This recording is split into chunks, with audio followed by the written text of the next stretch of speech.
Hi hello வணக்கம், இது உங்கள் சிவி ஜோன். சொல்லாரம் எப்படி இருக்கீங்க? இப்போ பார்த்தீங்கன்னா, அதாவது நேற்று விஜய் பார்வதிக்கு எவிக்ஷன் நடக்கும் அப்படின்ற விஷயங்கள் முன்பே கணித்த மாதிரி ஒரு சம்பவம் பண்ணியிருப்பாங்க.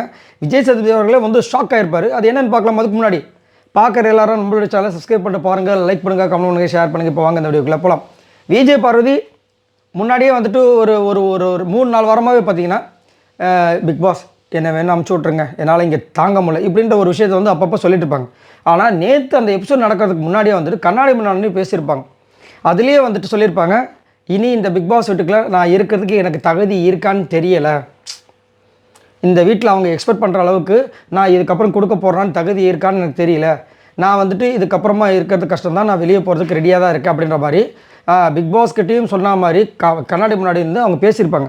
அதேமாதிரி இந்த விஜய் சேதுபதி அவர்களை எபிசோட் ஸ்டார்ட் ஆகிறதுக்கு முன்னாடி ஸ்டார்ட் ஆனவொடனே பேசுங்கன்னு சொல்லும்போதே வந்துட்டு, சார் நான் இந்த வீட்டில் இருக்கிறதுக்கு தகுதி இல்லை சார், நான் மனமாற ஒத்துக்கிறேன், நான் பண்ணது மிகப்பெரிய தப்புன்னு அப்பயே சொல்லிட்டாங்க. இவர் அப்போ தான் வந்து அந்த ரெக்கார்டை வச்சுருக்கான்ற விஷயங்கள் யாருக்குமே தெரியாது, சரிங்களா? அது மட்டும் இல்லாமல் அவங்களுக்கு ஓட்ஸ் அடிப்படையில் அவங்களை அனுப்பவும் முடியாது, ஏன்னா ஓட்ஸ் நல்லாவே இருக்குது. அப்படின்னு இருக்கும்போது அவங்க எப்படி இதை கணிச்சாங்கன்னா, அதுதான் வந்து மாஸ்டர் மைண்ட். அவங்க எப்பயுமே தெரியும் அவங்களுக்கு இது வந்துட்டு ஒரு சீரியஸ் இஷ்யூ ஆக்கிட்டாங்க. எப்படின்னா இந்த பிக் பாஸ் வீட்டுக்குள்ளே பார்த்தீங்கன்னா, நான் ஆல்ரெடி இந்த விஷயத்த சொல்லிகிட்டே இருந்திருப்பேன். அங்கே இருக்கிற ஆட்கள் எல்லாருமே சேர்ந்து ஒரு சின்ன இஷ்யூவாக, ஏன்டா இப்படி பண்ணக்கூடாது, இது வந்துட்டு இதுக்கு மனித நேயத்துக்கு எதிரானது அப்படி இப்படின்னு சொல்லிட்டாங்கன்னா அது பெரிய இஷ்யூ. சண்டை நடந்துச்சு, பெரிய பிரச்சனை, யாருமே கண்டுக்கலாம் வச்சுங்களேன். அது இஷ்யூ சின்ன இஷ்யூ. அப்படி தான் சபரி வந்துட்டு விஜய் பார்வதியை அடித்து அவங்க கண்ணில் வந்துட்டு இவ்வளோ பெருசாக வீங்கி 1.5 வாரம். ஆனால் அந்த கண்ணை வச்சே வந்து நத்தக்கண்ணின்னு ஒரு கேரக்டர், இன்னமும் நிறையா கேரக்டர், அப்புறம் ராஜாங்க அந்த ராணி மாதிரி கம்பீரமாக உட்காந்த கேரக்டர், எல்லாமே அந்த கண்ணை வச்சு வந்து செம்மையாக வந்து கண்ணழகி எதுவும் வச்சுருப்பாங்க, அது மாசு. ஆனால் அந்த பொண்ணு அங்கே வந்து அத்தனை வாட்டி விடும்போது யாருமே வந்து கண்டுக்கல, கமருதீன் தவிர்த்து வச்சு கிண்டல் பண்ணாங்க, மேன் ஹேண்ட்லிங் பண்ணணும்னு சொன்னாங்க. ஆனால் அதுக்காக ரெக்கார்டுன்ற விஷயம் வரல, ஏன்னா அங்கே இருக்கவங்க யாருமே கொதிக்கவே இல்லையே, அதனால் பிரச்சனை இல்லை. இப்போ என்னென்னா, ஆமாம் இவங்க பண்ணது தப்பு தான், எப்படி நம்ம சபரி பண்ணது தப்புன்னு சொல்கிறோமோ அதே மாதிரி இவங்க பண்ணது தப்பு தான், யாருமே இல்லைன்னு சொல்ல. உடனே அங்கே பொங்குனாங்க பார்த்தீங்களா, அந்த பொங்குற விஷயங்கள் இல்லாமல் போயிருந்தா டவுட் வருதா இல்லையா? இதே மாதிரி இன்னொரு விஷயம் கூட நிறைய பேருக்கு டவுட் வருது, ஒருவேளை விஜய் பார்வதி இந்த இடத்துல சாண்ட்ரா அந்த நேரத்தில் இந்த மாதிரி நடந்திருந்தா அப்போ ஒருவேளை சபரிக்கு ரெட் கார்டு கிடச்சிருக்குமோ அப்படின்ற மாதிரியும் கருத்து தெரிவிக்கிறாங்க. எது எப்படியோ நேற்று இந்த விஷயத்தை சொன்னோடனே விஜய் சேதுபதி அவர்கள் வந்துட்டு ஷாக்காக இருப்பாங்க.